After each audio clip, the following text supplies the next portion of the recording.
इस कहानी की शुरुआत में हमें बताया जाता है कि हजारों सालों पहले स्टोक्स नाम के बर्ड्स बच्चों को डिलीवर किया करते थे और इस काम को करना उनके लिए सम्मान की बात थी। लेकिन इस बीच उनको बहुत सी मुश्किलों का सामना करना पड़ता था। इसलिए एक दिन मैनेजमेंट ने बच्चे डिलीवर करना बंद कर दिया और अब Stokes birds corner store name की कंपनी के पैक्स डिलीवर करते हैं। और उनमें एक सबसे काबिल बर्ड्स जिसका नेम जूनियर होता है, वो अपने काम को बड़ी चतुराई से करता था, जिसकी वजह से कंपनी में सब उसको पसंद करते थे। एक दिन उसका बॉस हंटर उसको अपने ऑफिस बुलाता है। कंपनी ने जूनियर के काम को देखते हुए उसका प्रमोशन करने का फैसला किया था। जूनियर प्रमोशन की बात सुनकर बहुत ज्यादा खुश हो जाता है। उसके बाद उसका बॉस हंटर उसको एक लड़की दिखाता है जिसका नेम टूलिप होता है। वो सारा दिन उल्टे सीधे इन्वेंशन किया करती थी और हंटर जूनियर को इस लड़की को यहाँ से भगाने को बोलता है, क्योंकि उसी की वजह से स्टोक्स ने बच्चों को डिलीवर करना बंद कर दिया था। उसके बाद सीन 18 साल पहले पास्ट में जाता है कि कैसे जेस्पर नेम के एक स्टोक्स ने इस लड़की को किडनैप करने की सोची, क्योंकि वो टूलिप को पसंद करने लगा था। लेकिन इस दौरान उनका एक डिलीवरी इक्विपमेंट टूट गया, जिस वजह से उनका बच्चों को डिलीवर करने का काम बंद हो गया। हंटर उसको कंपनी का ग्राफ दिखाते हुए कहता है कि आज तक इस लड़की की वजह से कंपनी को प्रॉफिट कम लॉस ज्यादा हुआ है। तभी हम देखते हैं कि एक बार फिर उसके न्यू इन्वेंशन से कंपनी में आग लग जाती है, जिसके बाद जूनियर उसको सच बताने की बहुत ट्राई करता है, लेकिन टूलिप के आगे वो कुछ नहीं बोल पाता। उसको बात करते हुए पता चलता है कि आज उसका बर्थडे है, जिसके बाद वो उसे लेकर बच्चों की बंद पड़ी फैक्ट्री में जाता है। जूनियर उसको वहाँ की सुपरवाइजर बना देता है। शुरू में टूलिप बहुत खुश थी, लेकिन उसे बाद में समझ आ गया था कि इस जगह करने लायक कुछ नहीं है। उसके बाद सीन शिफ्ट होकर एक घर में जाता है, जहाँ हम नेट्स नेम के लड़के को देखते हैं। उसके मॉम और डैड हेनरी और सारा दोनों अपने काम में बिजी रहते थे, जिसकी वजह से वो नेट पर ज्यादा ध्यान नहीं दे पाते थे। इस अकेलेपन से नेट्स काफी बोर हो चुका था। एक दिन वो कार में कहीं जाते हुए दूसरे लड़कों को देखता है, जिस पर नेट कहता है कि उसको एक छोटा भाई चाहिए, लेकिन हर बार की तरह उसके पेरेंट्स उसकी बात को इग्नोर मार देते हैं। उसके बाद नेट एक जगह पहुंच जाता है जो अपने टॉय ढूंढते हुए आया था। उसको वहाँ सामान में एक पेपर मिलता है। उस पेपर में स्टोक्स की पुरानी ऐड थी कि कैसे सिर्फ एक लेटर लिखने पर स्टोक्स इंसानों को उनका मनचाहा बेबी डिलीवर करते थे।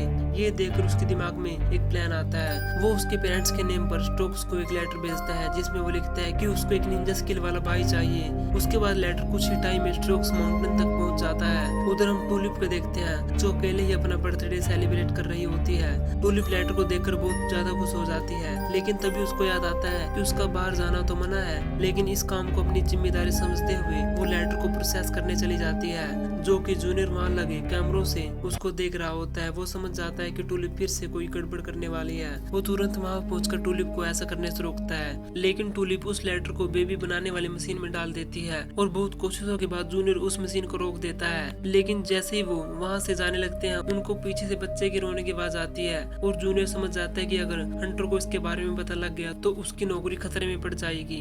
वो बच्चे को एक लिफ्ट में ले जाते हैं, लेकिन वहाँ अचानक से उनका एक साथी पहुंच जाता है। वो किसी तरह उसे बचते हुए टूलिप के वर्कशॉप में घुस जाते हैं। जूनियर जल्द से जल्द बच्चे को वहाँ से भेजना चाहता था, लेकिन इस बीच उसका एक पंख घायल हो जाता है, जिसके बाद वो टूलिप के एक इन्वेंशन की हेल्प से बच्चे को डिलीवर करने जाते हैं। उसके बाद हम जैस्मिन को उनका पीछा करते हुए देखते हैं, क्योंकि जैस्मिन अभी भी टूलिप को हासिल करना चाहता था और वहाँ पर उनके साथी को वर्कशॉप में बेबी पाउडर गिरा हुआ मिलता है। वो भी समझ जाता है कि कुछ न कुछ गड़बड़ तो जरूर है, जिसे वो भी अपने एक ड्रोन लेके उनके पीछे चला जाता है। और वहाँ चलते चलते टूलिप का प्लेन क्रैश हो गया था, जिसे वो एक बर्फीले टापू पर लैंड हो जाते हैं। तभी वो नोटिस करते हैं कि बच्चे की कोई आवाज नहीं आ रही थी। चेक करने पर एक पिंक बालों वाली बेबी गर्ल बाहर आती है, जो कि बहुत ही ज्यादा क्यूट होती है। इस बार जूनियर कोई भी मुसीबत मोल नहीं लेना चाहता था, इसलिए वो टूलिप को वहाँ छोड़कर अकेला ही आगे बढ़ जाता है। लेकिन थोड़ी दूर आने के बाद कुछ भेड़िए जूनियर को चारों तरफ से घेर लेते हैं। उसके बाद हम देखते हैं कि उन्होंने टूलिप को भी पहले से ही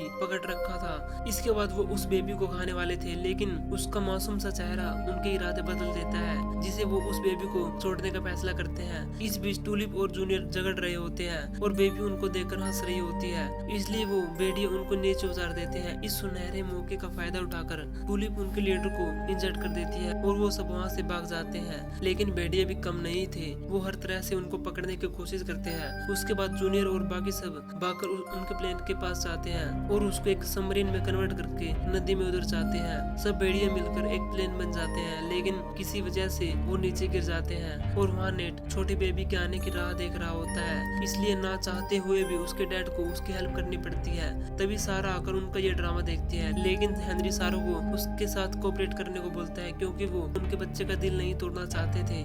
इसलिए वो सब मिलकर स्टोक्स के उतरने की जगह बनाने में लग जाते हैं। उसके बाद टूलिप और उसकी कंपनी रात बिताने के लिए एक जगह रुक जाते हैं, जहाँ जूनियर टूलिप को बताती है कि इस प्लेन की हेल्प से वो उसके पेरेंट्स के पास जाना चाहती है। उसकी बातें सुनकर जूनियर इमोशनल होकर कहता है कि एक दिन तुम्हारी इच्छा जरूर पूरी होगी। वो लोग इस बच्ची का नेम डिस्टिनी रखते हैं और उसको सही सलामत उसकी जगह पहुंचाने की कसम खाते हैं, लेकिन उन सब का पीछा करते हुए टोनी उन तक पहुंच चुका था। वो अपने पावर की हेल्प से उनको देख रहा होता है। वो देखता है कि जूनियर के पास एक बच्चा है, इसलिए ये खबर जाकर वो हंटर को बताता है, जिसे सुनकर हंटर को जूनियर पर बहुत गुस्सा आता है। आगे हम देखते हैं कि जूनियर बेबी को लेकर कंटिन्यू प्रोसेस में था और नेट और उसके पेरेंट्स भी न्यू बेबी के लिए बहुत एक्साइटेड थे, लेकिन हंटर एक चाल चलता है। वो बेबी को ड्रॉप करने का एड्रेस चेंज कर देता है ताकि उनको अपने जाल में फंसा सके।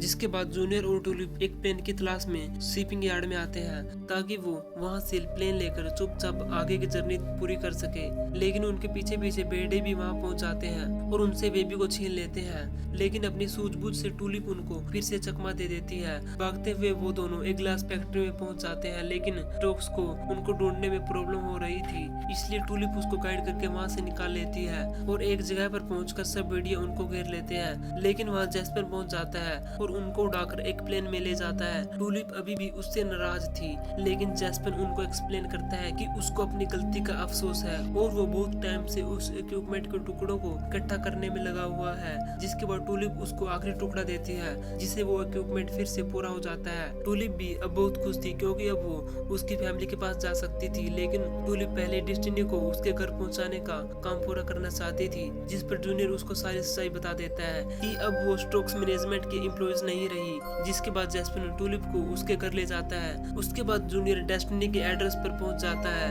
जो हंटर का एक बनाया हुआ जाल था, इसलिए वो उनके जाल में फंस जाता है और डेस्टिनी को पेंगुइन के हवाले कर दिया जाता है और वो लोग जूनियर को रस्सियों से बांधकर चले जाते हैं। और वहाँ नेट के घर एक ऑफिसर आकर उनको बताता है कि उनका बनाया हुआ लैंडिंग प्लेस इलीगल है और जल्द से जल्द उसको तोड़ने को कहता है। जिसके बाद नेट्स के पेरेंट्स उसको समझाते हैं कि स्टोक्स अब बच्चे डिलीवर नहीं करते। ये सुनकर उदास नेट्स भी उसको तोड़ने में उनकी हेल्प करता है। उसके बाद टूलिप डिस्नी के एड्रेस का पीछा करते हुए जूनियर तक पहुंच जाती है, क्योंकि वो जूनियर की सच्ची दोस्त बन चुकी थी। इसके बाद वो दोनों वापस फैक्ट्री में पहुंच जाते हैं, जहां सभी लोग मिलकर एक फंक्शन सेलिब्रेट कर रहे होते हैं और हंटर डिलीवरी के लिए न्यू प्रोडक्ट्स लॉन्च करने वाला था। इस दौरान वो डेस्टिनी को देखते हैं, जिसको पेंगुइन मिलकर ऊपर ले जा रहे होते हैं। वो किसी तरह डेस्टिनी को बचाने का प्लान सोचने लग जाते हैं। जिसके बाद वो किसी तरह ऊपर पहुंच जाते हैं, जहां पेंगुइन डेस्टिनी को एक हेलीकॉप्टर में बैठा रहे होते हैं, इसलिए वो उनसे फाइट करने लग जाते हैं और किसी तरह उनको चकमा देकर डेस्टिनी को अपने साथ ले जाते हैं। वो छुप छुप कर आगे बढ़ रहे थे, लेकिन तभी डेस्टिनी रोने लग जाती है, जिसकी आवाज से हंटर को उनका पता लग जाता है। वो भागते हुए फैक्ट्री में आ जाते हैं, जहाँ सभी स्टोक्स उनको घेर लेते हैं। तभी वहाँ हंटर आता है और डेस्टिनी को उसके हवाले करने को बोलता है, लेकिन जूनियर लैडर्स की पाइप को मशीन से कनेक्ट कर देता है, जिससे बेबी बनने का प्रोसेस चालू हो जाता है। हंटर इसको देखकर हड़बड़ा जाता है और कुछ ही देर में बहुत सारे बेबी बाहर आते हैं।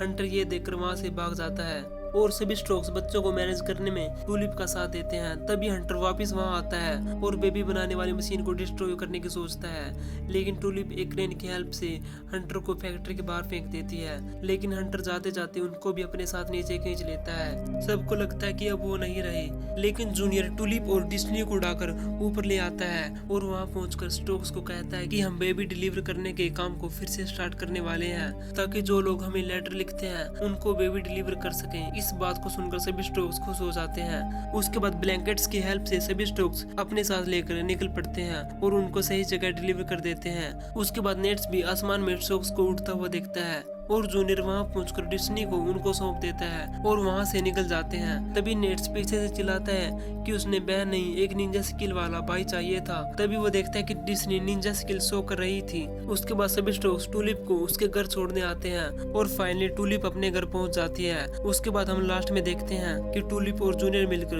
उस मैनेजमेंट को चलाते हैं और यहीं पर ये मूवी खत्म हो जाती है।